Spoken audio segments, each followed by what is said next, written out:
নমস্কার সবাই। তো বরাবরই আমার কাজ করতে ভালো লাগে। তো এখন হচ্ছে মার আমি রুটি বানাচ্ছি।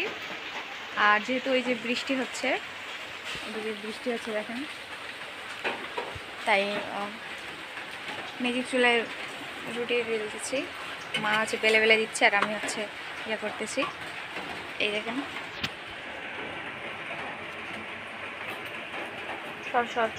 সর এখানে ধুলি আছে, এই যে ধুলি। আর আমি আসলে বৃষ্টি আসলে এটাই সমস্যা, কি করবো, গরিব মানুষ বাবু। এটা ছিল দুদিন আগের একটা ভিডিও, তো পোস্ট করা হয়নি তাই আর কি। তো আজকে আমি খুব সহজ আকারে রুটির উপকারিতা সম্পর্কে কিছু কথা বলবো, যেগুলো আমাদের জীবনের জন্য খুবই গুরুত্বপূর্ণ। আমরা সহজেই যদি যে কোনো রোগ থেকে রেহাই পেতে পারি, তাহলে আমরা কেন সেটা ফলো করব না, তাই না? তো চলুন শুরু করা যাক। রুটি খেলে কি হয়, কি রোগ থেকে আমরা রেহাই পাবো, সব কিছুই আজকে বিস্তারিত থাকতেছে খুব সহজ আকারে। রুটি খেলে রক্তচাপ নিয়ন্ত্রণ করা যায়, হার্ট অ্যাটাক, স্ট্রোকের মতো যে মারাত্মক রোগগুলো রয়েছে সেগুলো কিন্তু অনেকটাই কমে যায়। রুটি হজম ক্ষমতা বাড়ায়, সেই সঙ্গে রুটিতে থ্যাঙ্কস ফাইবার থাকে যা আমাদের শরীরের হজম ক্ষমতা বাড়িয়ে দেয়। ফলে বদহজম, গ্যাস, বুক জ্বালার মতো শারীরিক সমস্যা থেকে খুব সহজেই মুক্তি পাওয়া যায়। এছাড়া রুটিতে রয়েছে folate, phosphorus, magnesium, zinc, selenium, potassium. রুটি হলো অত্যন্ত কার্বোহাইড্রেট রিচ খাবার, তাই শরীরের এনার্জির ঘাটতি পুড়িয়ে দিতে চাইলে নিয়মিত রুটি খান। সকাল ও সন্ধ্যায় রুটি খেলে একাধিক সমস্যার সমাধান পাওয়া যায় এবং শরীর ফিট থাকে।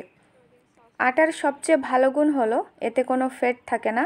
নিয়মিত গমের রুটি খেলে ত্বকের জেল্লা বাড়ে, ত্বকের উজ্জ্বলতা ফিরে আসে। আর তাই ত্বককে ভালো রাখতে চাইলে এবং শরীরকে এসব মারাত্মক রোগ থেকে রেহাই পেতে দিতে চাইলে অবশ্যই এই রুটি খাওয়ার অভ্যাস গড়ে তুলুন। রুটি এমনই একটা খাবার যেটাতে কোনো ফ্যাট নাই। তারপরে হচ্ছে আমরা যদি খুব সহজেই এত রোগ থেকে মুক্তি পেতে পারি, তাহলে কেন আমরা রুটি খাবো না? অবশ্যই প্রতিদিনের খাদ্য তালিকায় আমাদের রুটি থাকা অবশ্যই গুরুত্বপূর্ণ। তাই রুটি খাবার অভ্যাস গড়ে তুলুন এবং শরীরকে ফিট রাখুন।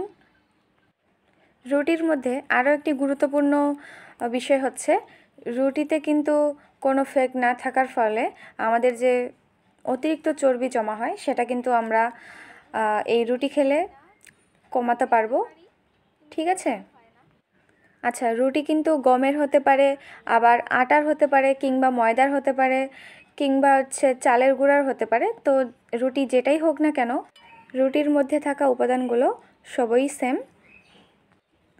রুটির আরেকটি গুরুত্বপূর্ণ বিষয় হচ্ছে বাসি রুটি। বাসি রুটি যদি খাওয়া যায় একদিন পরদিন সকালবেলা, তাহলে কিন্তু রুটির মধ্যে যে উপাদানগুলো রয়েছে সেগুলো কিন্তু ভালোভাবে সেট হয়ে থাকে। তাই রুটি বাসি হোক বা টাটকা হোক, সেটা কোনো ফ্যাক্ট না। ফ্যাক্ট হচ্ছে রুটি খাওয়ার অভ্যাস গড়ে তুলতে হবে। নমস্কার, ধন্যবাদ।